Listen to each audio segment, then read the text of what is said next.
awesome. I know I'm excited about today and so glad to be here. Wasn't that opening video, not mine, but the one before, powerful? Let me tell you why it's so powerful for me. Is because I saw myself in every single woman. That was my second time watching it, and I saw myself in Maggie. I saw myself in Ginger. I saw myself in the young lady that said, I came from a trailer park and I don't know exactly, if I belong in this room. I can remember being in college with lots of rich friends, and I was down to my last $10, and I had my girlfriend next to me say, you know what? I'm down to my last $100. And I'm thinking, well, I have 2 weeks until I get paid, so I don't know what you're gonna do, but I know I have to do something. So I came here to tell you today that you are absolutely in the right room. In the right room. Because it doesn't matter what title you have. It doesn't matter what pay grade you are. It doesn't matter if this is your first day on the job or if you're about to retire. The only place that I have really ever grown, been inspired, and left able to walk away with life-changing impact is in settings just like this. But let me tell you, even though you see me standing on stage right now, I've typically been intimidated walking into a room of 400 gorgeous, beautiful women. About 10 years ago, I was working for a university in Virginia Beach, Virginia, where I was born and raised, never lived anywhere else in my entire life. I had just finished my master's degree, and guess what? I was comfortable. I worked for the university where I went to school, and all of a sudden, there were about 8 different schools underneath this university umbrella. We had a business school, a law school, a leadership school, all of the above. And one day they decided, you know what? We're going to combine the business school and leadership school. That meant we had 2 staffs, 1 school, not everybody could stay. And although it was the push that I needed, it was still a push that I didn't know if I was quite ready to make. So all of a sudden, I started applying for jobs. I loved HR. I loved the field of OD. And then I got a job from somewhere where somebody said, we're calling from Salisbury, North Carolina. And I said on the phone, Sals who? Where are you calling from again? And they said, well, we're about 40 miles north of Charlotte. And I said, ding, ding, ding, Charlotte, I can do. I'd been there once before. It was a great city, clean city, loved it. But I didn't know anyone there.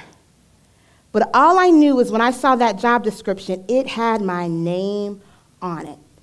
I remember looking at it, and it talked about leading people and growing teams and working with senior leadership, because I kind of love to tell people what to do.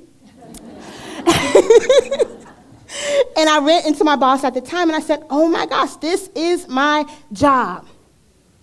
Can I tell you something else about that job description? There were some things on it that I didn't quite qualify for. I remember at the time I was a new just finished grad school, and it said you need 5 to 7 years management experience. I think if I added everything up, I might have had 1.5. And it said that you needed just different things that I didn't quite fit and able to check off every single box. But there was something deep down inside of me that said, you know what? This is your job. And literally from the day that I saw that job description to 6 weeks later with 2 interviews in the sale of a house, the purchase of a new house, I was in Charlotte, North Carolina. Working in Salisbury, but in Charlotte, North Carolina.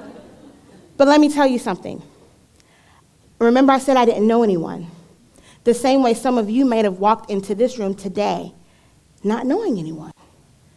And I, even though I love to tell people what to do, love to sit at the right tables, love to be able to encourage and inspire and grow and train, even though people a lot of times see me doing what I do, they expect that, oh my gosh, you're so outgoing, you're so awesome.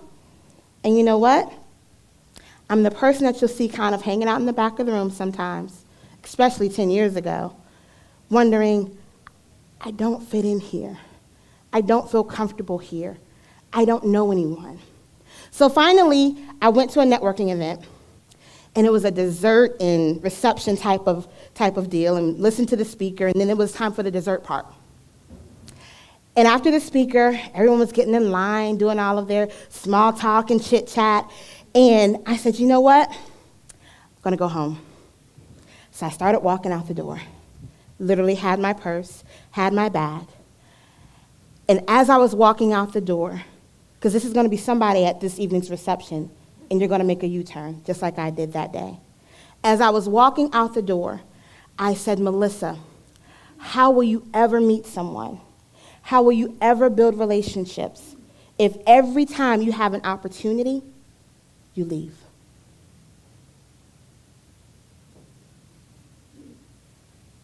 I turned around, and that day, I met one of my best friends. Our families know each other. We hang out together, we vacation together. And I turned around and I got in that dessert line. And I said, hi, my name is Melissa. And she said, hi, my name is Heather. I had probably been in the city about 1 year longer than she had. And she said, we connected. We sent a text the next day and said, hey, let's meet for lunch. And the rest is history. And that was 10 years ago. Sometimes you will always limit yourself until you're willing to do something different. So I know there are 400 amazing women in this room today, here, because you are absolutely ready to be reckless, to be raggedy, to be wild, and do something different in your life, right? I'm just trying to make sure. So I want you to think about today, and over the next few minutes, we're going to talk about owning your courage. Owning your courage, and that infamous question of, what would you do if you were not afraid? What would you do if you didn't care what anybody said about you? What would you do if you didn't care how you looked? What would you do if there was no one whispering in your ear, or you're thinking that you can't do that? Who do you think you are? I want you to, after today, tell them who you are, right? Because there's something that everyone has that is oftentimes right on the cusp of where they are. My new BFF, Katie, where's Katie? Is she in the room? There she is! My new BFF, Katie, she gave us an amazing tour on Wednesday when we got into town. And we went to, I believe it was called David Ledger, a wine tasting place. Yeah, oh, you guys want to go there after today? Okay, right? So, and he was just like, oh, well, who are you? Where are you from? What are you doing? And we're just telling him about the women's conference coming up today and who's going to be here and what we're going to be doing. And we were talking about courage. And he was like, yeah, what's that quote? What's that quote? What does T.S. Eliot say? That most people live lives of quiet desperation? What is that quiet desperation? That life is not bad. Life is good, actually, for many of you in this room. Have a good job, have a decent family when they're not getting on your nerves. Things are well, you take a vacation every now and then. You don't really have a whole lot to complain about. But still, there's something on the inside. That quiet, silent desperation that sometimes people know, that you've kind of confided in, and sometimes they don't.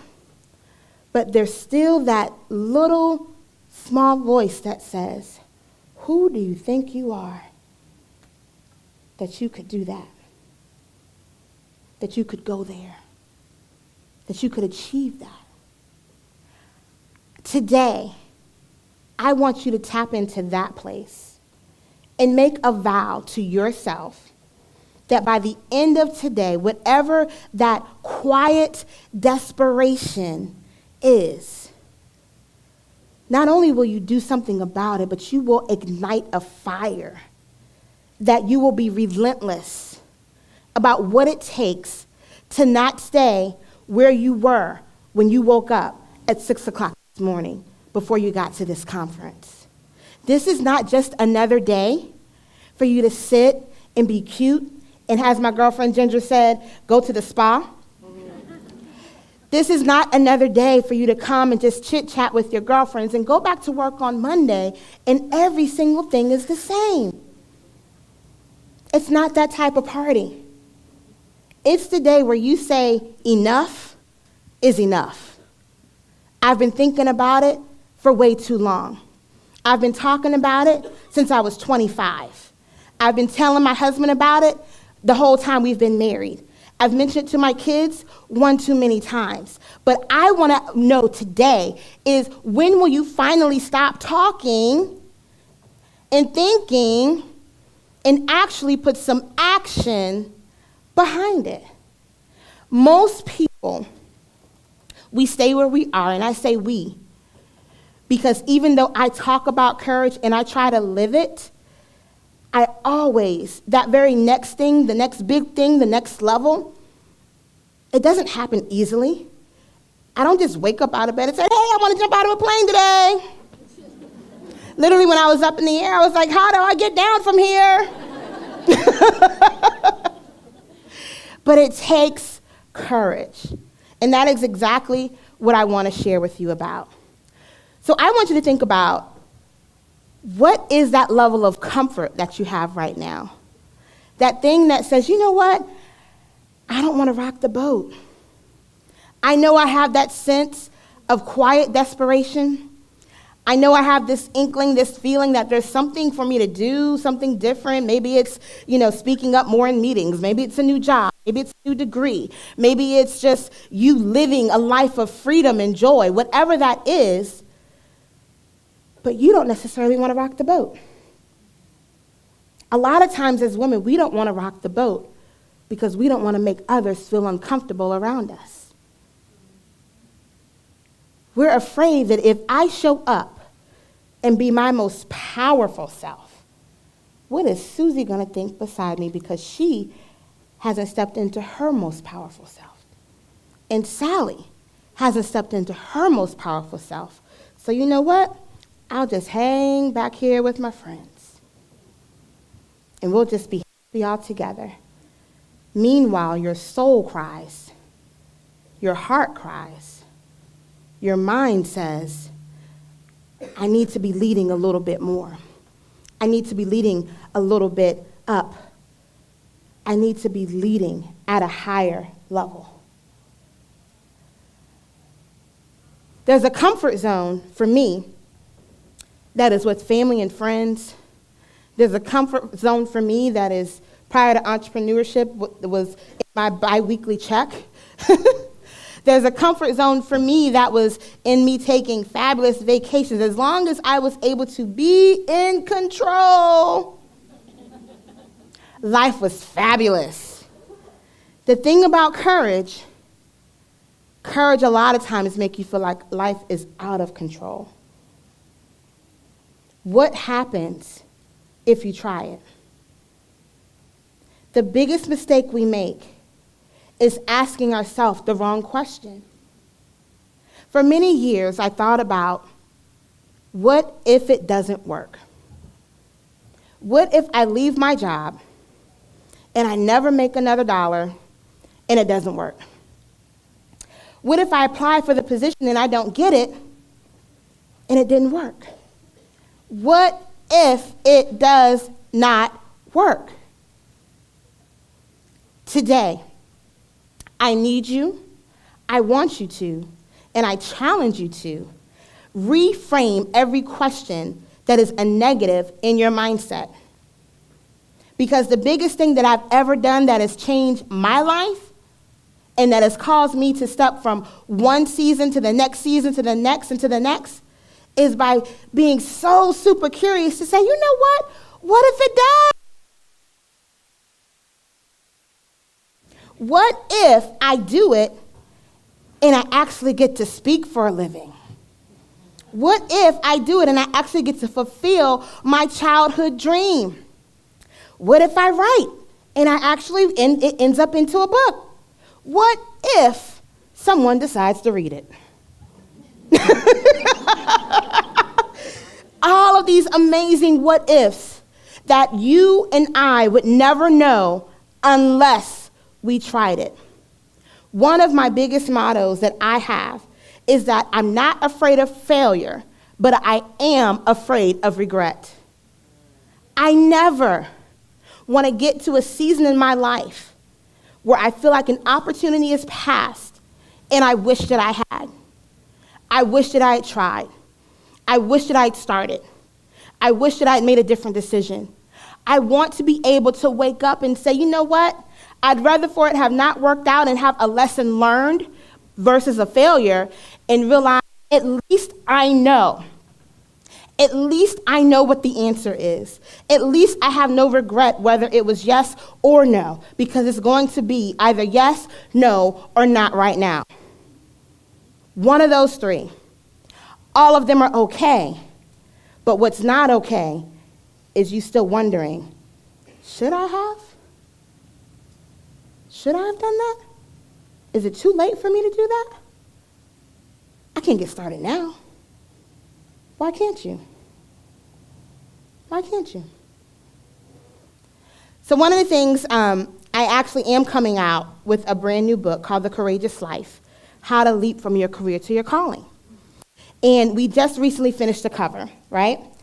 And I love it because it's all about, I feel like the missing piece for most women is courage. We need to be more courageous. So we came up with this fancy cover dealing with puzzle pieces and all this stuff, and had a few people that were just like, but what in the world does that have to do with leaping? It doesn't make sense. Puzzle pieces and leaping. And so while the majority of the people said, this is awesome, it's beautiful, I still wanted to be able to please, mistake number one, the few people that said, what does this have to do with leaping? We don't get it. All I knew in my head is that I didn't want this standard leaping image, stock image of someone balleting across the book. I didn't want that. So as I was trying to think about the few people that had the question about what does this have to do with leaping, I had this great idea on a plane one day. And I was like, I get it. I know what image I'm going to use. I am going to use my skydiving image. That's a leap, right? Right? My editor was like, wrong. Wrong. So I told my assistant Lana, I told my book coach, and I'm like, what about this image? And they're like, okay, Melissa. And you know what she said to me? She emailed me back and she was like, you know what, the image is great, but maybe it's for the back and not the front. She said, because you don't want people to think that in order to have courage, that it takes something like jumping out of a plane in order to do that. That most people, their most courageous move is their very next step, not that type of leap of jumping out of a plane. Sometimes we can be so intimidated by the thing that causes us quiet desperation. It feels so big, so huge. How in the world can I go back to school? They said it's going to take 3 years. 3 years, that's a lifetime. That's an eternity away, right? Well, the very next step that you need to make is filling out an application. Then the next step after that is, how about we take one class and show up to the first day, right? And then we write a paper, right? And then we take an exam. And then we take another class. And then after 1 year, 2 year, 3 year, someone is walking across the stage in their cap and gown. So the very thing that seemed like, oh my gosh, 3 years, what can I do in 3 years' time? Literally, it's baby step after baby step after baby step. Sometimes we mistake courage for magnitude. Big, huge, gigantic leaps, jumps, when actuality, all it is about movement. The very first thing that I had to learn my first year in business. After I was so excited, I'd finally taken the leap and life is gonna be grand because I had stopped stalling after all these years and telling all my friends about it, I was actually doing it, right? So I just knew the heavens were gonna open up, Melissa was gonna be traveling around the world, and then the phone didn't ring. The emails didn't come in. They said no. I was like, wait, do you know who I am? And then I realized each day that I had to get up and we take a big leap and we do something courageous, right? That was the big thing. I left. Finally said yes to my dream, not just my 9 to 5. Next thing you know, I had to wake up and make more phone calls, send more emails, do more marketing. And it was hard. That was the year that I learned that courage is a repetitive action. Courage is a repetitive action. Something that we have to get up and do every single day, day after day. I hated having to cold call people. Why wouldn't they just call me? But they didn't know me. They didn't know I existed. And I had to realize that courage is a repetitive action. Sometimes we can get so caught up on the great big thing that we did that we don't realize that we have to get up and do it all over again tomorrow and the next day. But that is what leads to success. When you look at people that you feel like, you know what, I want to be like her. I want to do that. I would love to have that position. I would love to be in that career. I would love to do that type of activity outside of work. I would love to be that adventurous. It's not that's just because it's who they are or how they're wired. It's because each day they make an intentional decision when they get up to do exactly what's required of them that day versus shrinking back into what is comfortable for where they were the day before. The first step, I want to tell you about 4 key things to help build and own your courage today. The very first one is talking about belief. This is an area that I struggle with all the time. Because the only thing that holds me back is if I believe whether or not I can do it. Not if other people believe in me, but do I believe in me? So all my life, I loved water sports. Absolutely loved them. Jet skiing, swimming in the pool, going to the water parks in our area. Absolutely loved it. But I had one major problem. I didn't know how to swim. Did not know how to swim. In fact, I almost drowned twice in my life. Seriously, don't laugh. Don't laugh, it's okay.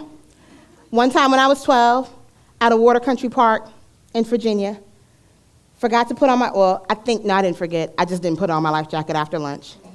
And ended up in a big wave pool, 8 feet of water, on an area where the one young who knew how to swim decides, I'm gonna jump off and go hang out with my friends, and the thing flips over. Then there was another time when I was actually about 25 in Miami hanging with friends, and we decided, you know what, we're gonna jet ski. My best friend said, we're gonna go from one end to the other end as fast as we can. And before we could take off, another jet ski comes by and our jet ski just flips over. I'm in that ocean saying, help, I don't know how to swim. All she said was, Melissa, if you don't stop kicking water on your face, because you have on a life jacket.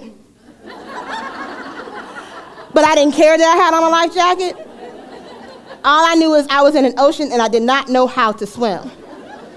I don't know if anybody has had that level of fear or panic in their life, but that life jacket I did not feel like was going to save me that day. So fast forward another 5 years or so, I figured I have to conquer this thing. I finally have to get swim lessons. I finally have to start doing it. So I started taking swim lessons. I learned how to blow my bubbles. I learned how to kick. I learned how to breathe. I learned how to float on my back. And then one day, my swim coach says, great. Now we're going to go to the deep water. And I was just like, we're going to do And it was time for me to put it all together. And so he takes me to one of our city pools, and he was like, okay, I just want you to lower yourself down. I want you to just hold on and just turn around, and we're going to start your breathing exercises. I looked at him. I looked at the water. I looked at him, and I looked at the water. I literally sat on the edge of that pool for 30 minutes. Because I was scared to death. All of a sudden, I kept thinking, what if it doesn't work? What if I kick and don't breathe? What if I breathe and don't kick? And what if I drown? Can he save me? I'm not the skinniest girl in the world. All these thoughts kept going through my head. So finally, after I got afraid of his frustration with me, because it had been 30 minutes, I decided to just kind of timidly lower myself down into the pool. Jump in. Well, that's an exaggeration. I didn't jump. Get in and just start to let go and start to float and start to realize, you know what? It's actually not that bad in here. I had to believe that I could do it. I had to trust my instincts. I had to know that it was going to be okay. Sometimes the very thing that we feel like we're supposed to do, that seems so big, so huge, that we sit on the sideline for 30 minutes, 3 hours, 3 days, 3 months, 3 years, 30 years, and we haven't done it because it's so huge and intimidating and life-threatening to us. Once we actually do it, we realize it's not that bad. It wasn't that bad. I wish I had actually done it a long time ago. And I want you to have that level of belief in yourself that just literally lower yourself in. Start your breathing exercises and allow yourself to float so that you too can realize, you know what? It's not that bad. And every now and then you'll have a naysayer, the person that says, who do you think you are? What are you doing? That's the craziest thing I've ever heard. I would never be able to do that.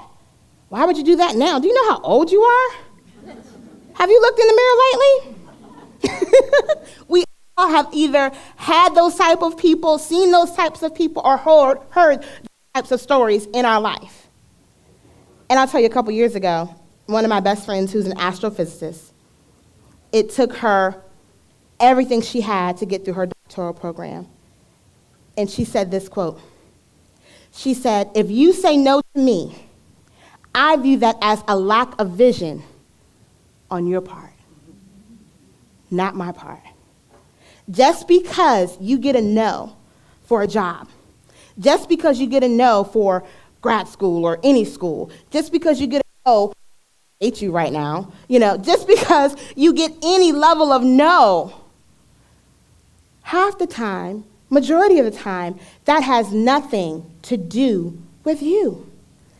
That person just doesn't have the vision on their part. So we've talked about belief. The next one is change. I remember there were times in my corporate role, I would have a blast on the weekends, and then Sunday nights, I would start to go through this little it's time to go to work tomorrow. It's time to get up and go to work. For me, it wasn't because I didn't like my job or I had a bad job, but it was just that quiet desperation of there's a sense of something bigger that I'm supposed to be doing.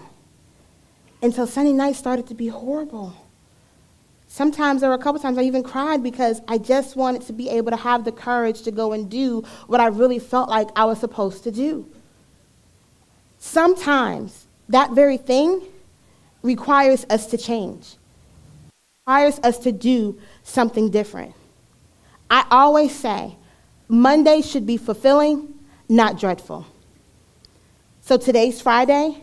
When you get ready to go back to work on Monday, if you don't wake up and you're not excited, you're not gung-ho to be able to get up and go to do what you are supposed to be doing at work, then it might be time to look around and check and say, is this the place that I'm supposed to be doing what I'm doing? Am I operating in my gifts? Am I operating in my talents? Am I leading at the right level? Because we should all wake up every single day, every single week. Now I'm not talking about you just had a great family reunion, you hate to leave your friends, your sisters, brothers, cousins, and everything, and it's just a good time. That's normal. But I'm talking about the day after day, the week after week, that level of dread. If that exists, it's time to change. What are you going to do about it? I want you to be like my dog, Kirby.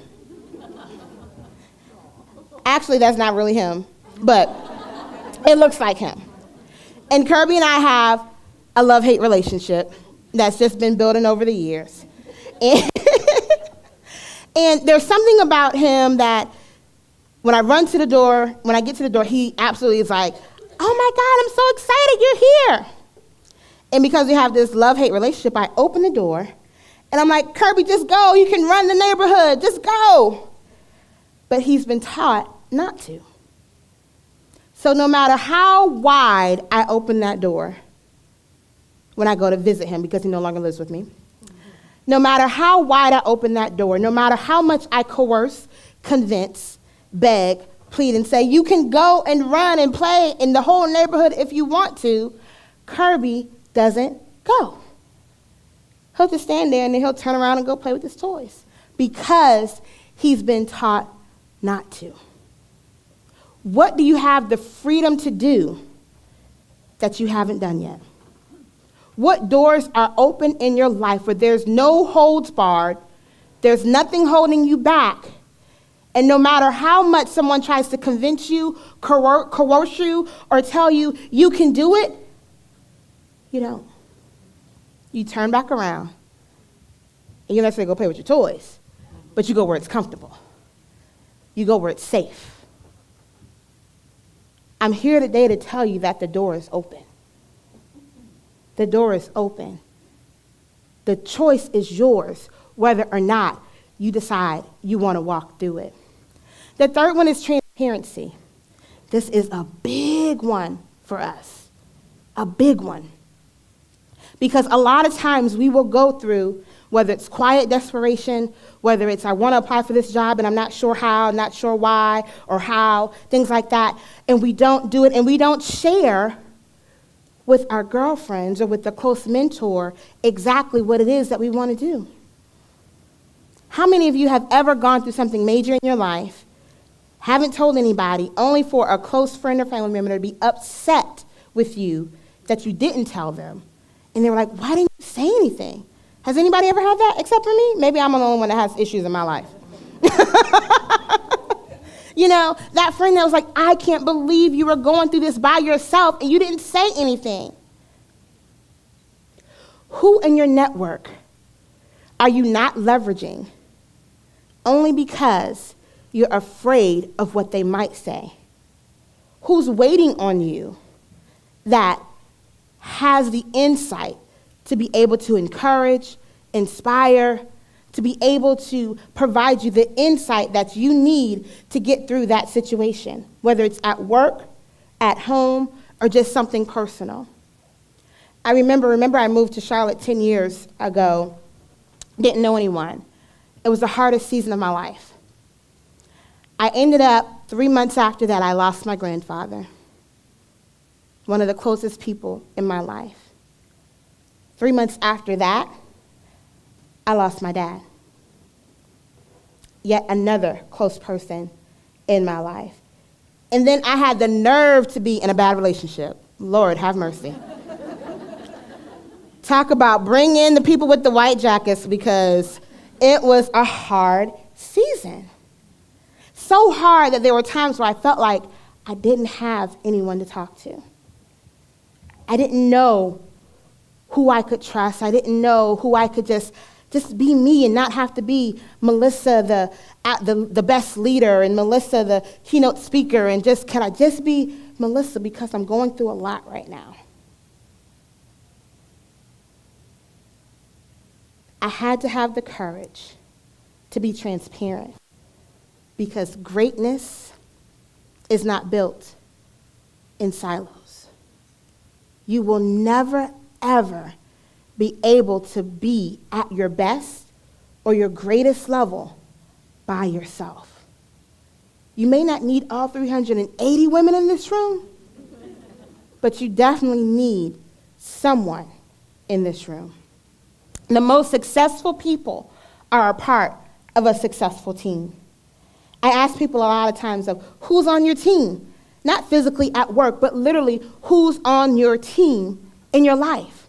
Who are the people that you can share your most intimate goals and dreams and desires with? The ones that will be your biggest cheerleader even when you aren't cheering for yourself. The ones that will call and check on you even when you say, you know what, I just want to be left alone right now, but because they are on your team, they're going to say, you know what, how are you doing? Let's talk about it. What's going on? You haven't told me about this lately, because they are on your team. If you don't know who that is today and you can't literally name me 3 to 5 people that you can say, they're on my team, I want you to start building it today. I want you to be like I did when I was at that networking event 10 years ago and make that U-turn, open your mouth, and say, hi, my name is Melissa, and start building that team today. Your next step will require you to move. Literally, sometimes, we have to move. You may not have to move from one state to the next like I did, but you will have to get up and move. You will have to move your mouth. You will have to move your feet. You will have to move your hands. It will require movement. I'm big on reflection. I'm big on thinking about it. And I'm an internal processor, like I'm pretty sure half of you in the room. But anything that I have done outside of my comfort zone, where it's a place that requires courage and risk-taking, I have literally physically had to move. Sometimes that required packing a box. Sometimes that required packing up my house. Sometimes that required me, a corporation packing a box for me and saying thanks but no thanks today. But there was some level of movement that was required. I want to know today is, where have you stopped moving? Where have you stopped moving? Where do your steps need to be just a little bit bigger? Anytime I've had a level of frustration in my life, I've always had to look at my level of movement. I recently started working with a personal trainer. The first month, I cried because after that first month, the scale still said the same thing. I know, right? You feel my pain. You feel my pain. I'm like, I'm working out, trying to eat right, and that scale did not move, y'all. I'm like, oh gosh, I'm about to quit. Somebody call the people. But I had to look at me. It wasn't my trainer's fault. I just had one too many desserts still, even though I was working out. I didn't have as many glasses of water as I should. Probably should have incorporated an extra vegetable or two every now and then, you know. It was my fault. But still, every time I've come to any intersection in my life where I'm not getting the results that I want, I always had to look at me. What was I not doing? Where was I not? Doesn't matter who says what, who does what, or what any piece of feedback that you're getting at work or at home. What is it that I own? I had to turn down my rice last night, y'all. Because if I go back to her next week and I haven't lost a pound, I'm trying to tell you, I'm going to send a note and let everybody know to make sure that scale has moved. But that's because it requires some level of intensity and action from me. Not a whole lot, just a little bit. Everything worthwhile is uphill. everything worthwhile is uphill. The thing that we make the mistake of thinking is, I want to be able to do this, but can it still be cozy and comfortable where I am when I do it? Can I not feel any pain? Can I not sacrifice anything? Can I still feel exactly how I feel today, tomorrow, when I actually decide? And the answer is no. You've done it before. There's something that you've done in your life already, a time or two or three before today, that you've climbed the hill, you said yes, and you were successful. But somewhere between that day and this day, there's probably something that says, who do you think you are for that next thing? I know what you did back in 1980, but it's 2016. What do you think you're doing? I know what you did 5 years ago when you made that big leap, but this is a little different. It's a little scarier. What are you going to do?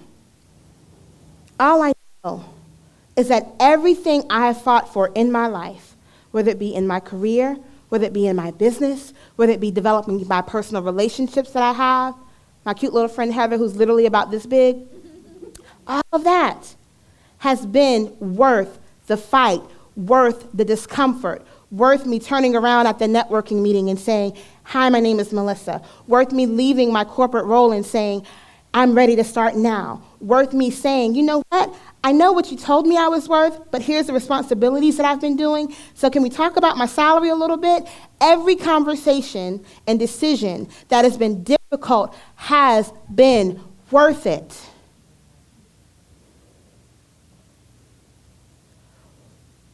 What are you missing out on?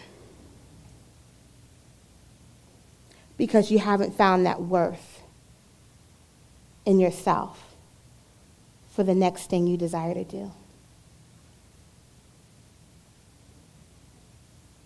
What is it that's just ahead? Owning your courage is about you being transparent. It's about you believing. It's about you moving. And it's about change. There is something that not only you're waiting on, but the person beside you is waiting on, because they need to see someone like you do it too. They need to see you as a wife and a mom juggling everything that you have and still doing all the things that you do. They need to see me as a single person and often just doing what I do the way that I do it. They need to see you as the leader. They need to see you as the team builder. See you at the next level, because as you take those steps, the people that are in your network and in your circle, they take them with you. One step in this room is 380 steps in this room. Do you get that? When one rises, we all rise. When one says yes, that enables so many other yeses in this room. Be bold enough. Be courageous enough. Take the risk to say yes for not only you, but for the women that are depending on you. One yes unleashes a lifetime of courage. I'll ask you again today, is what would you do if you were not afraid? Today has been designed especially for you. There are 15 speakers waiting to not just pour out to you so you can write notes that you'll never go back to again. There are 15 speakers waiting to pour into you because they want to inspire you, they want to challenge you, and they want you to achieve greater than you've ever achieved before. So before we leave this room this morning, I want you to deal with every negative thought that you have that may say, who do you think you are? You don't even belong here. You're just starting. You're about to retire. You can't do anything now. All those things that we don't say, you'll never hear us say, because many of us aren't transparent enough to say it. But I know what I go through. I know the things that I think, and I'm just going to say it for you. And I want to remind you that today, no matter what your goal is, what your dream is, you're in the right room. Thank you.